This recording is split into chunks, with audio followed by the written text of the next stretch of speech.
Shalom, selamat sore Bapak Ibu yang dikasihi oleh Tuhan. Sekali lagi Shalom.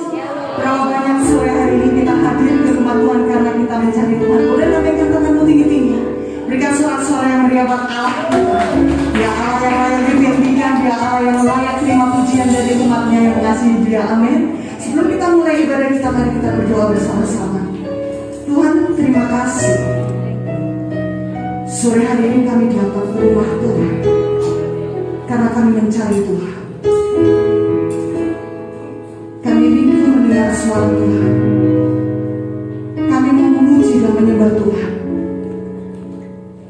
Selama nafas kami masih berhembus, kami percaya Tuhan masih punya rencana yang indah dalam hidup kami. Dan sore hari ini hidup kami bawa di pelataran Tuhan. Untuk kami mau persembahkan buat Tuhan. Apa yang terbaik yang bisa kami bawa sore hari ini, kami akan persembahkan buat Tuhan. Bila Tuhan disukakan, Tuhan disenangkan, Tuhan ditinggikan, dan Tuhan dipermuliakan di tempat ini. Terima kasih Tuhan, terima kasih ya Roh Kudus, Kau bekerja dari awal sampai pada akhirnya. Dan kami katakan segala hal yang bukan asalnya dari Allah, sore hari ini kami perintahkan keluar dari tempat ini.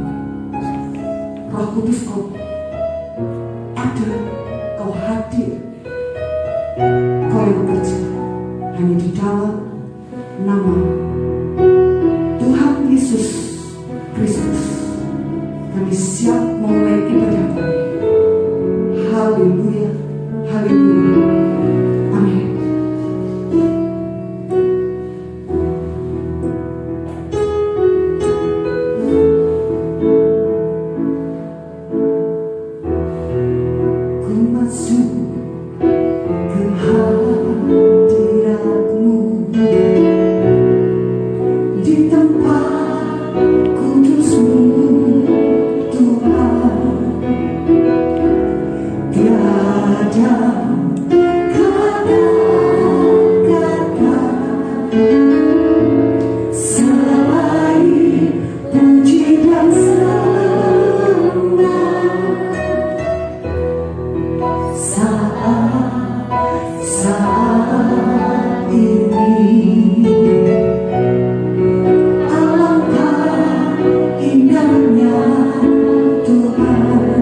Dengan segenap hatimu Bapak Ibu Saudara.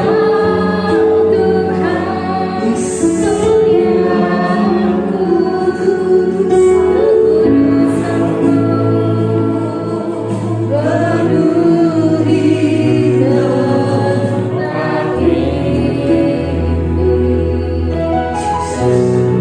Kami sembah Engkau Tuhan.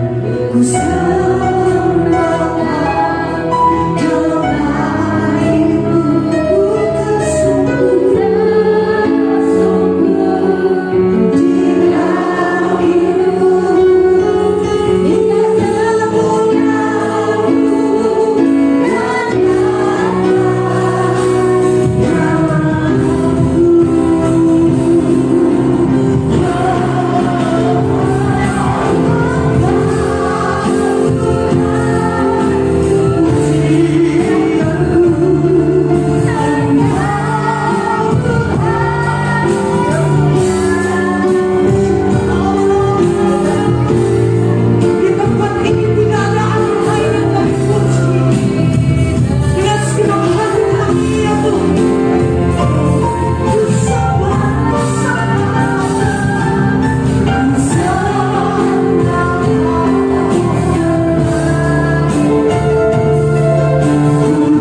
Silakan duduk Bapak Ibu yang kasihan Tuhan.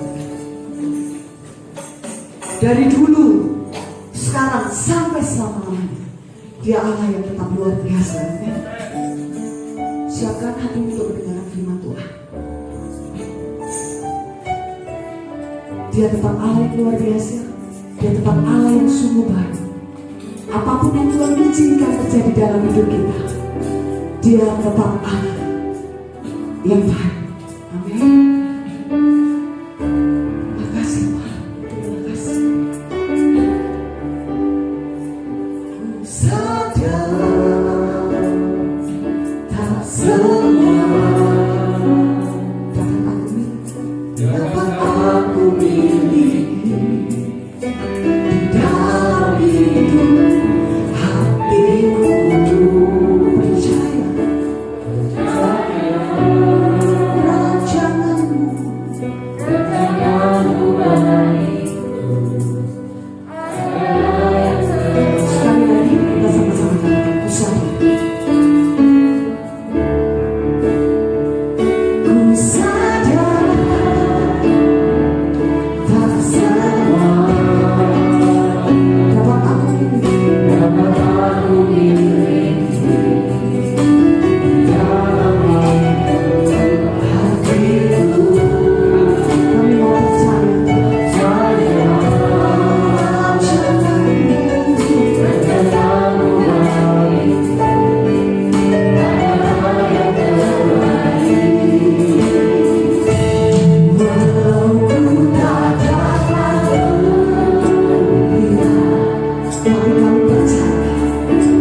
Pada saat kami memandang Allah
selalu mengingat kami Tuhan.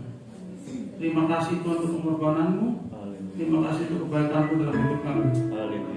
Saatnya kami mendengarkan renungan ini Tuhan, biarlah Engkau menguasai kami Tuhan, pikiran kami, hati kami, dan Engkau akan menjadi karakter kami. Dalam nama Tuhan Yesus, Roh Kudus yang memimpin kami. Haleluya. Amin.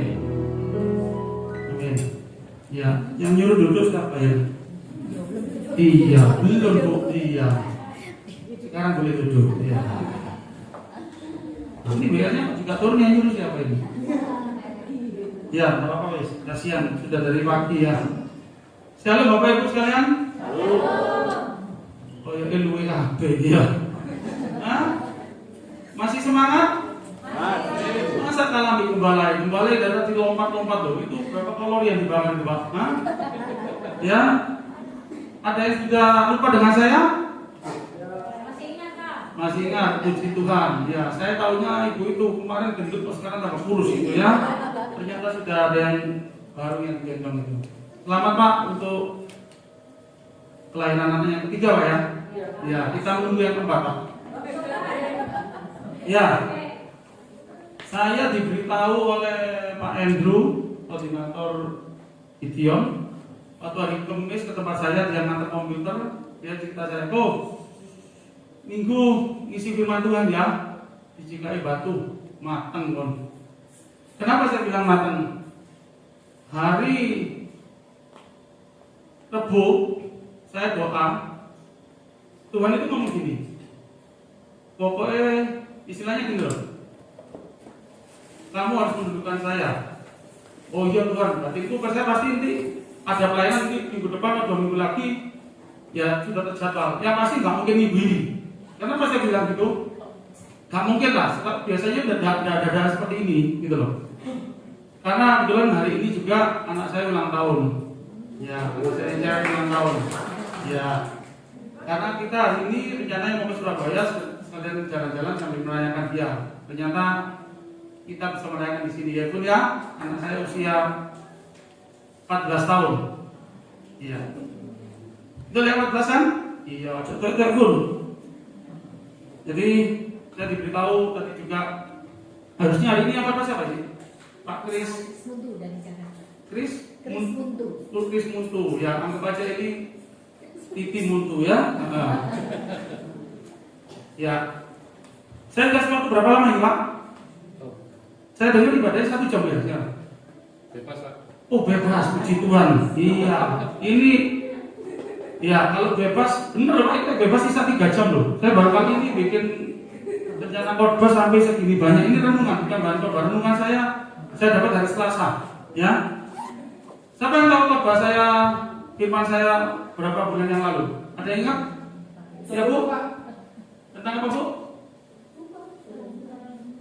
Hah? Itu ayatnya pasalnya cuma 1 Pak ya? Nah, lupa ya. Jangankan Bapak Ibu di sini, saya aja yang lupa. Ya. Pokoknya itu saya bahas cuma 1 pasal dan berapa ayat aja. Ya. Tapi untuk kali ini ada kurang lebih 50 sampai 30 pasal. Nah, sing kami kembali itu. Yang lainnya sudah lapor Pak. Ya. Jadi hari Selasa saya ini sama dengan Bapak Gembala, saya ini buka tutup bangunan Bapak Ibu. Dan ada supplier saya datang, dia nawari barang saya, barang itu udah laku, ya, barang itu barang tidak laku. Dan dia bilang, Pak Titi, pakai wis iki loh, kon barang wis barang mambu ya, istilahnya kalau kita bisnis itu barang mambu itu barang tidak laku ya, barang mambu kok kena aku, jangannya. Bagi orang lain mampu memang, karena mereka tidak punya tongkat usaha. Karena dia anak Tuhan juga. Kalau Pak Titi yang pegang, Pak Titi ini kan tongkat usaha, pasti laku. Aku ngomong bukan supaya barang payu ya. Tapi berhubung dia ngomong gitu, saya langsung dapat hikmat gini. Maksudnya apa? Itu. Maksudnya gini. Orang lain itu gak iso, kita anak Tuhan loh. Mereka tuh bangunan juga anak Tuhan. Jangan loh. Kalau tak amin berarti Pak Tanto juga tidak bisa lah. Iya Pak ya. Gak boleh kita ngomong gitu. Saya bilang, orang saya bisa, kamu harus doakan orang lain juga bisa. Nah, itu yang betul. Betul Bapak Ibu ya? Nah, hanya karena omongan ini, ya, gara-gara omongan ini, Tuhan kasih saya hikmat. Jadi hari Rebo, saya tulis di kertas renungan saya cuma tulisnya simpel. Jangan mendoakan orang lain buruk atau egois untuk dirimu sendiri. Saya cuma tulis itu aja di buku renungan saya. Terus kok Tuhan ini bicara banyak terus. Saya baru baca firman Tuhan, saya ini saat ini bacaan saya lagi di Mazmur. Ya, saya baca Mazmur itu ada hal yang saya tidak suka, Bapak Ibu. Nah, nanti akan saya bahas. Ya, perjanjian dulu, ini agak banyak. Tolong jangan tegang, santai dulu ya. Amin Bapak Ibu. Ya. Kalau aminnya sedikit ditambah berapa? Bu Yola? Sepakat ya, amin? Amin. Amin ya. Ini agak banyak Bapak Ibu ya. Ini makanya saya harus pakai masker apa enggak Bu? Dilepas boleh Bu? Lepas. Jangan Bapak ya. Iya. Baik, enak Bu. Kalau kita harus makan tahu petis itu Bu. Waduh, tambah baunya karuan dia. Kemarin waktu kesini makan itu apa? Gulai kambing, betul. Sekarang baunya petis. Ya. Saya terima kasih juga teman-teman ini sudah memberi kepercayaan saya untuk menyampaikan firman Tuhan. Yang saya heran itu sepupu istri saya yang main tamborin ya, itu namanya Vita. Saya selama ini tidak pernah perhatikan dia karena dia itu kidal. Tapi kalau main tamborin nanti tangan kanan pegangnya, betul ya? Nah, Bapak Ibu tahu kidal itu artinya apa? Hah? Ada yang tahu? Kiri dari lahir. Nah, kalau Bapak Ibu yang kanan, berarti singkatannya apa? Ada. Bukan saya, ada kembalinya sampean yang ngomong ya. Ini untuk isu aja. Loh, biasa loh. Dia tuh kan bukan dia membantu di toko kami. Jadi saya tahunya dia mesti tangan kiri. Kok tadi ini main tambur bisa tangan kanan gitu loh. Ya kalau dia tidak, kalau kita apa? Ada. Terserah wis ya. Ya. Renungannya kita saat ini disakiti, dibenci, dicelakai. Siapa di sini yang pernah disakiti, tidak pernah dibenci, tidak pernah dicelakai? Ada? Tidak ada. Pasti semua orang pernah dicelakai, pernah disakiti, pernah dibenci. Betul? Nah, dan kebetulan ketiga-tiganya ini diakernya selama ini dulu saya. Ya, saya ini dari dulu melakukan 3 hal ini. Kalau nggak menyakiti nggak enak, kalau nggak membenci orang nggak enak, kalau nggak mencelakai nggak enak. Ya, sampai saat ini ada, masih ada. Ya, jadi disakiti, dibenci, dicelakai. Nah, itu dari ke atas. Lalu yang bawahnya ada satu lagi, tidak membalas, balas, berkati. Apa Bapak Ibu? Tidak membalas, balas, yang ketiga apa? Memberkati. Ya. Saya itu paling seneng dulu itu berantem Bapak Ibu. Kalau nggak berantem dalam waktu 1 minggu itu gak enak. Ya, saya mulai kelas 1 SD sampai saya lulus sampai saya SMA kelas 1 tidak pernah dalam 1 minggu berantem. Entah fisik, entah omongan, entah tawuran.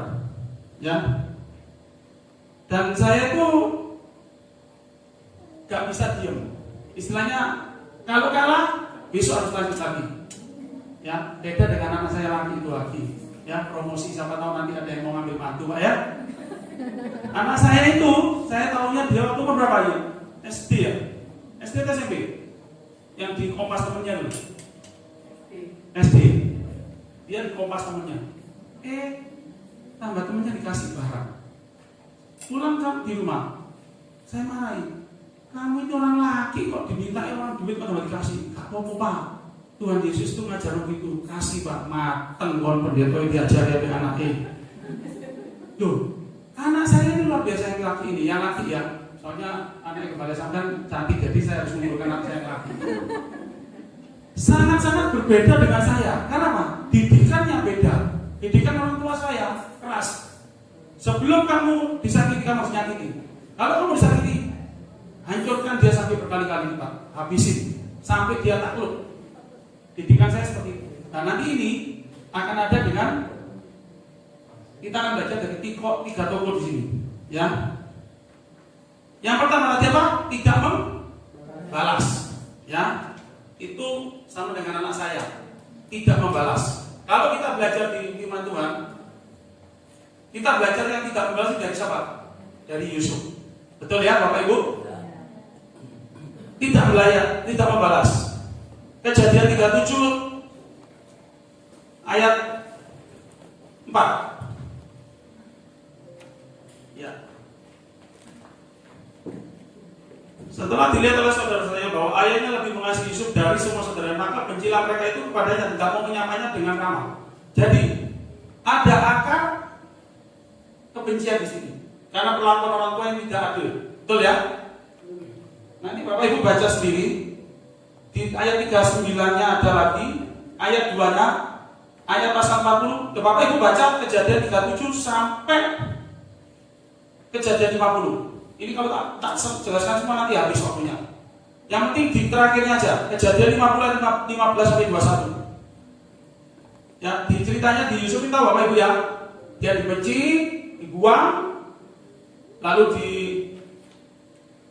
diambil oleh, dijual, masuk ke Potifar, digoda oleh nyonya Potifar, ya. Akhirnya dia masuk penjara. Di penjara pun dia juga masih dikecewakan. Ada juru minuman dan juru roti ya, makanan.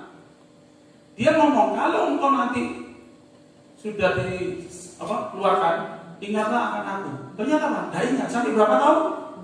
2 tahun. Sakit loh itu cara manusia. Betul ya Bu? Sakit. Tapi dia tidak membalas. Sampai akhirnya apa? Dia diangkat menjadi penguasa di Mesir. Seharusnya kalau dia menjadi penguasa di Mesir, yang harus dibalas dulu siapa? Ayo, Bapak Ibu. Ya Potifarnya tuh, istrinya tuh yang harus dibalas. Bisa enggak dia suruh ceraikan dia, bunuh? Bisa enggak? Bisa. Dia penguasa di Mesir kok. Dia wakilnya Firaun. Dia sejarah mencatat tidak ada seperti itu, ya, tidak ada. Yang kedua, Yusuf itu seorang yang baik hati dan lembut hatinya. Pada waktu saudara-saudara datang, dia ingat, dia masuk ke dalam, dia menangis. Betul ya? Nanti Bapak Ibu baca, ya. Saya harapkan pulang sendiri baca, karena cerita Yusuf ini paling menarik. Dari dulu saya kecil paling senang cerita Yusuf ini.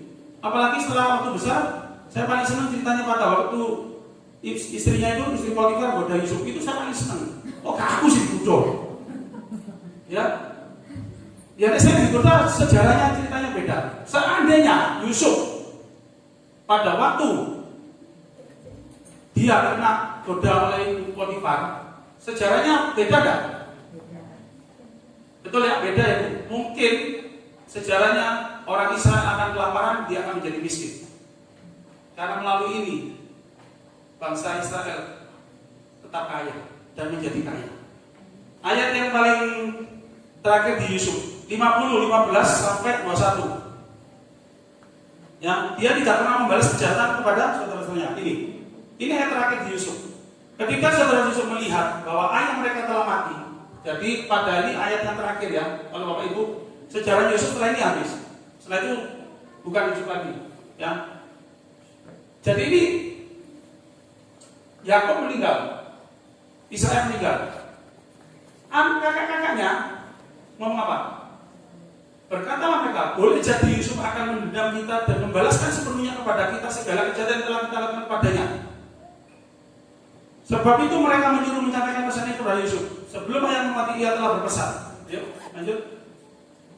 Beginilah kamu harus katakan pada Yusuf, ampunilah kiranya kesalahan saudaramu dan dosa mereka, sebab mereka telah berbuat jahat kepadamu. Maka sekarang ampunilah kiranya kesalahan yang dibuat hamba ayahmu. Lalu menangislah Yusuf. juga saudara datang sendiri dan sujud di bawah saudara. Kami datang untuk menjadi budak. Jadi habis mereka berbuat kejahatan, papanya meninggal, ketakutan terjadi. Next, terus, ya. Pada waktu Yusuf dimasukkan di lubang sumur ya, dan dijual, kira-kira Yusuf itu teriaknya ada? Di Alkitab ditulis Pak? Ditulis Bu, kalau dia teriak? Tidak, ternyata ditulis di sini, jangan pada bumi. Terus Pak, terus, oh ini nih. Janganlah takut sebab aku ini kan pengganti Allah. Maksudnya aku pengganti Allah, aku sampai aku seperti itu. Memang kamu telah mereka-rekakan yang jahat terhadap aku, tetapi Allah telah mereka-rekakannya untuk kebaikan. Dengan maksud ini, melakukan seperti yang terjadi sekarang ini, yakni memelihara hidup suatu bangsa yang besar. Ini poinnya Bapak Ibu hati-hati ya. Kamu mereka-rekakan yang jahat, tapi Allah telah mereka-rekakan yang baik untuk kebaikan. Lanjut, next. Jadi janganlah takut apakah menanggung makananmu dan makanan anakmu juga. Jadi seluruh bangsa ditanggung sama dia. Ini belum menjadi bangsa yang gede ya, tapi sudah sangat besar. Kalau nanti Bapak Ibu baca berapa orang yang menetap di Mesir itu. Demikianlah ia menghibur mereka dan menenangkan hati mereka dengan perkataannya. Ya, lanjut. Terus habis. Masih ada? Ya, dua-dua.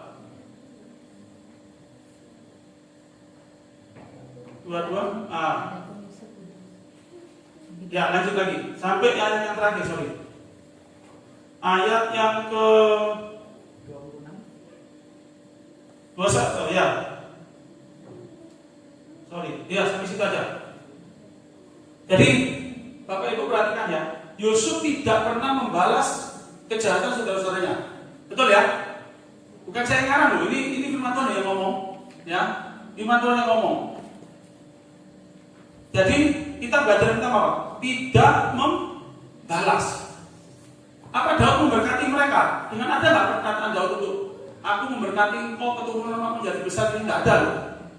Daud tidak, Yusuf tidak mengatakan itu. Dia hanya tidak mendendam, dia tidak membalas kejahatan itu dengan kejahatan, dia balas itu dengan kebaikan. Ya, satu poin. Tidak membalas kita belajar dari Yusuf. Kita sekarang belajar yang membalas. Ya, kita belajar yang membalas. 2 Samuel 22 ayat 3. 2 Samuel 2 ayat 3. 2 Samuel 2 ayat 3. Ya, saya akan buka ini Bapak Ibu. Daud itu punya sisi kelam yang sangat banyak. Kalau orang respect orang Israel sampai saat ini pun, bintangnya, simbolnya bangsa Israel itu adalah bintang Daud. Mereka mengatakan dia adalah pahlawan yang tidak terkalahkan. Tapi saya tidak respect dengan dia.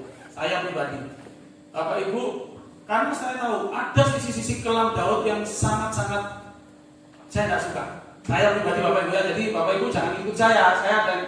Saya punya teladan, misalnya saya paling suka kalau Nabi itu Yusuf.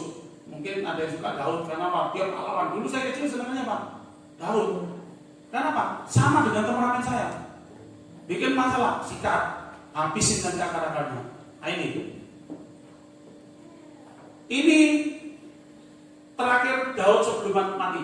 Ya, dia dikatakan apa? Pertama, kalau Bapak Ibu baca di kitab Mazmur, semuanya itu mesti kata apa? Tuhan gunung batuku, Tuhan perlindunganku, sama seperti dia. Dan di ayat-ayat terakhirnya masih ada kata-kata ini kebanyakan.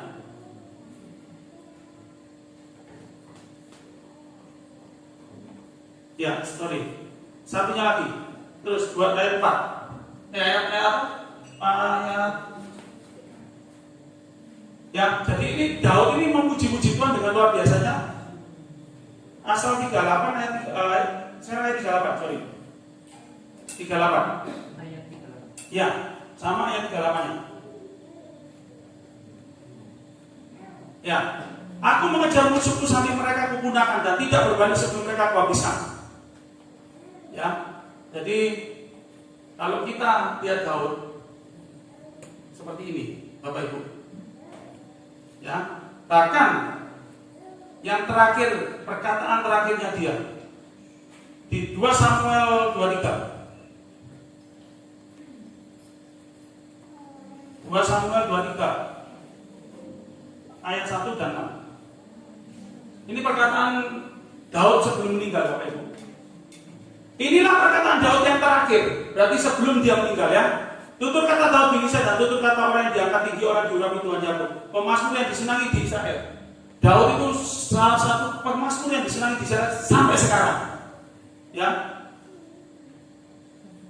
Pemazmur di Israel. Roh Tuhan berbicara dengan orang firman-Nya ada di lidahku. Allah Israel berfirman, gunung batu Israel berkata padaku, apabila seorang memerintah manusia dengan itu, apabila dia dalam tanah, terus lanjut.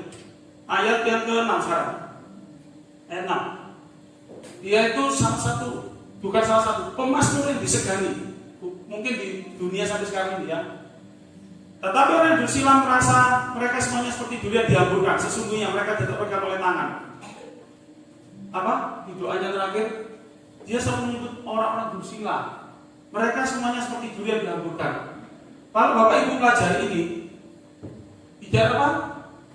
Masih ada rasa kepahitan, tidak suka dengan orang lain. Saya pun sudah baca Alkitab itu sudah tamat 5 kali kalau nggak 6 kali. Baru yang terakhir ini saya tidak nyaman dengan baca Mazmur. Padahal dulu itu Mazmur paling senengin. Karena apa? Ayatnya sedikit, ya paling gampang dimengerti. Tapi sejak yang terakhir saya baca ini, Bapak Ibu itu saya ya, Bapak Ibu jangan ikuti saya. Kita hanya belajar ya, kita renungan aja. Istilahnya apa? Daud punya sisi-sisi gelap, sisi-sisi yang sisi kelamnya dia, ya selain dengan Batseba dan lain-lain ya, kita tidak tahu istilahnya. Sampai hari akhirnya pun dia membicarakan orang lain, ya bahkan 1 Raja-Raja 28. Bahkan pada waktu dia mau meninggal, dia titip salam, titip pesan ke anaknya nama Absalom. Apa tahu Absalom apa? Pada waktu dia mau meninggal, anak menggantikan Salomo. Ya.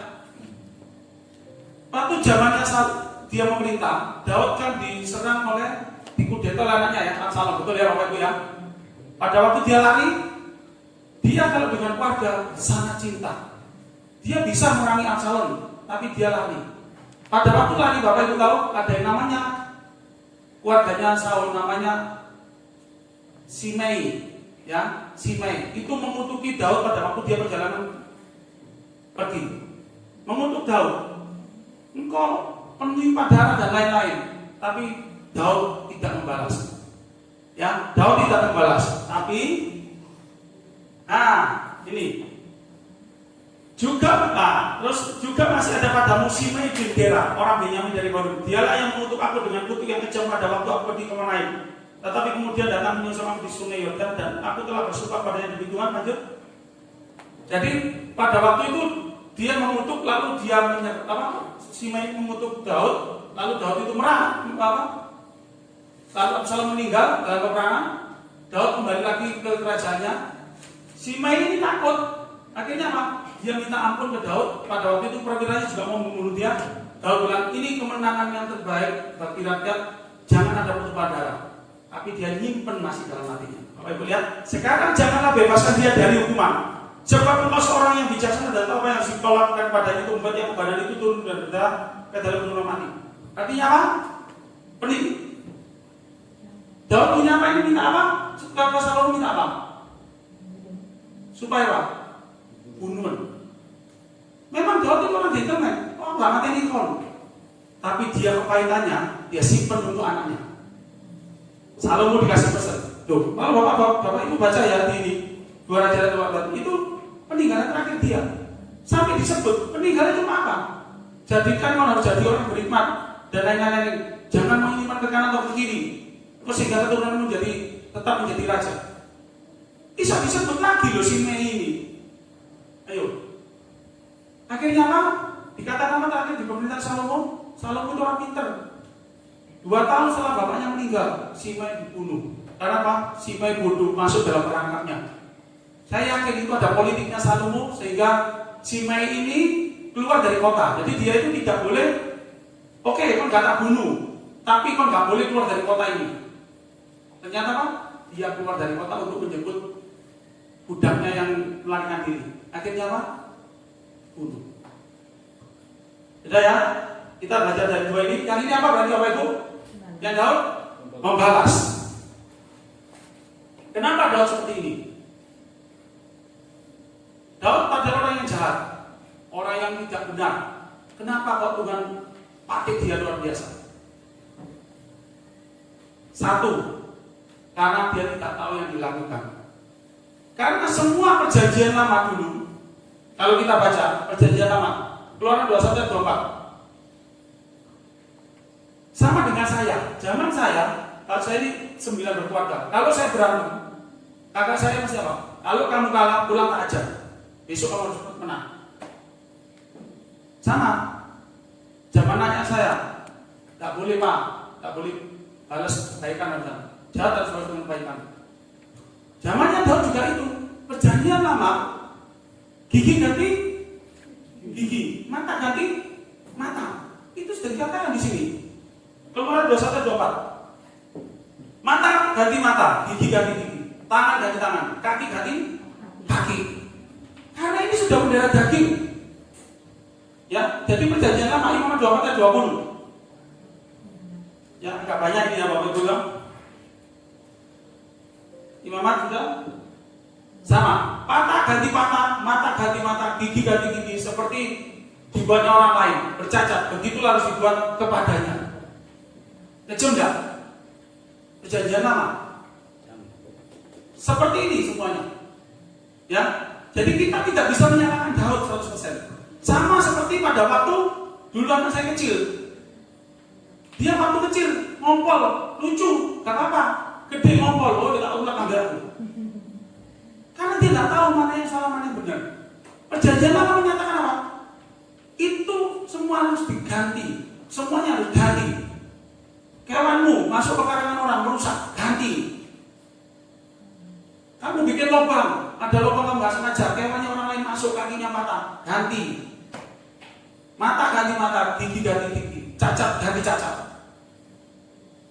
Ya, perjanjian lama jelas harus balas, adakan pembalasan.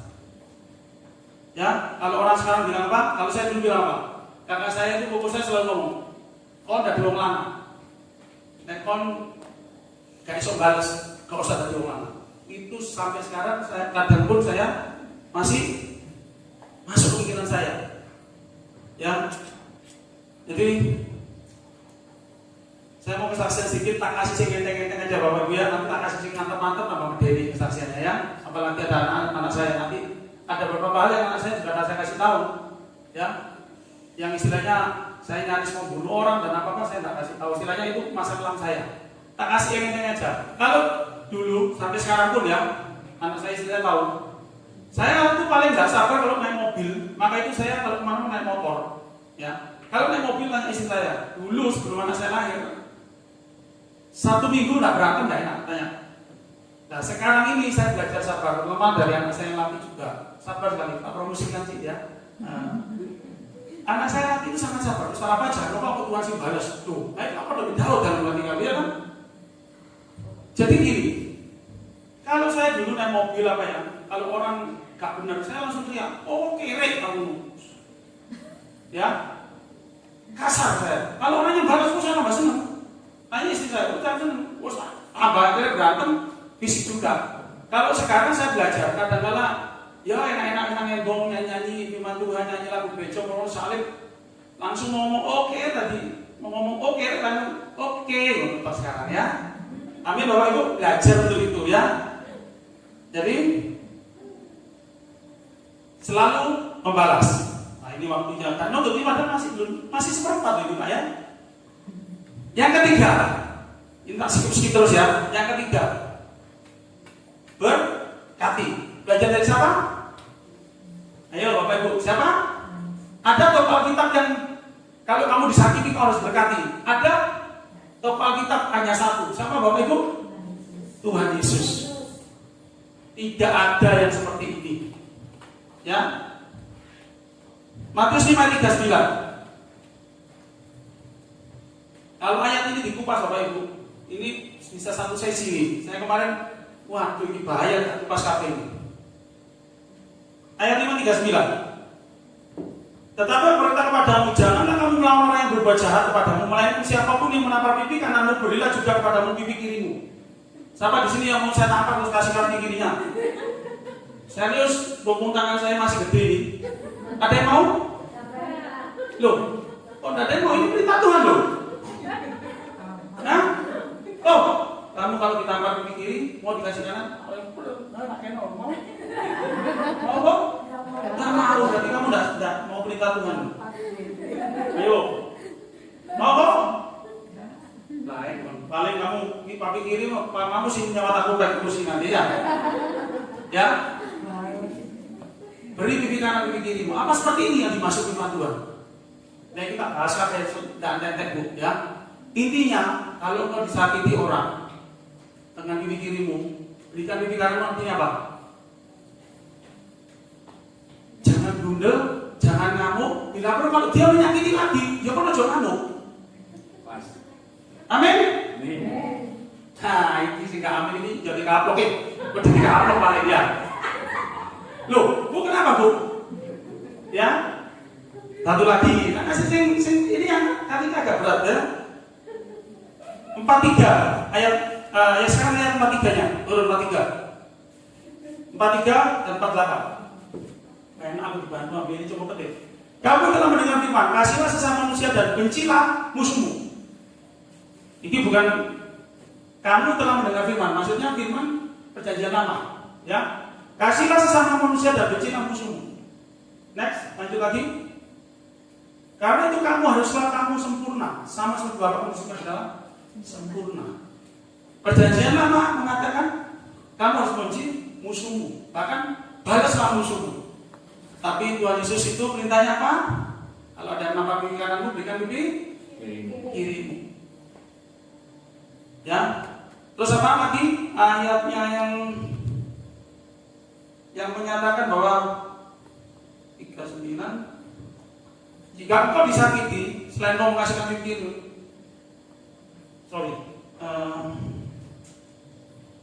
Matius 5 ayat 43, 48 sudah. Nah, ini ada satu ayat yang hilang ini. Ada satu ayat yang hilang. Siapa yang ambil? Ada yang ambil ayat saya tadi? Hah? Jadi di mana dia dong dibantu saya? Yang ayatnya, kalau engkau mengasihi saudara apa musuhmu, kalau engkau mengasihi musuhmu, mengasihi orang yang mengasihi kamu, apa bedanya apa ini dengan orang dunia? Tapi kalau engkau mengasihi musuh-musuhmu dan memberkati dia, engkau baru kamu memuliakan anak Allah. Ini ayatnya kok hilang. Siapa tadi? Lagi ngambil ayatnya apa ya? Kayak gini. Jadi apa Bapak Ibu? Kita belajar dari tiga tokoh ini.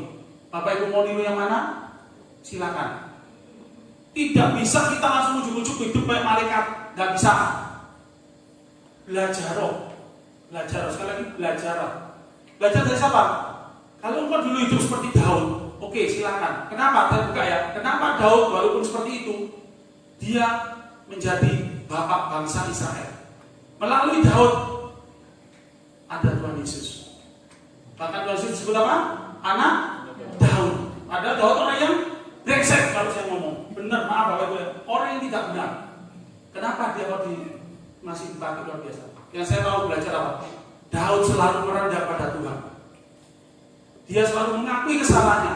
Dia selalu menjadi orang yang seperti apa? Menjadi orang yang aku ini orang tidak berguna Tuhan. Ampuni aku. Dia selalu dekat dengan Tuhan dan dia tahu apa yang diingini Tuhannya. Nah, kalau dia tabiatnya seperti itu, karena itu perjanjian lama, Tuhan Yesus belum ada. Dia tidak tahu apa yang dilakukannya. Tapi Bapak Ibu percaya Daud adalah orang yang diberkati Tuhan. Apa Daud ini tidak masuk surga? Kita tidak ada yang tahu. Cuma yang tahu saya tahu, dia anak Tuhan. Ya, dia orang yang diberkati Tuhan. Tidak putus keturunannya. Ya, dia orang yang betul-betul dikasihi Tuhan dan dia juga mengasihi Tuhan. Karena hubungan dia dengan Tuhan sangat intim, Bapak Ibu. Sangat intim. Kalau Bapak Ibu lihatlah, mana ada dulu yang perjanjian lama yang berani menyebut Tuhannya sebagai kekasihnya? Tidak ada. Engkau kekasihku, engkau apa? Mana berani? Tidak berani. Melalui Daud ini begitu dia sangat dekatnya dengan Tuhan sampai betul-betul Tuhan punya respect dengan dia. Tuhan sangat mencintai dia. Itu namanya kasih karunia. Amin Bapak Ibu. Kita udah mulai musik.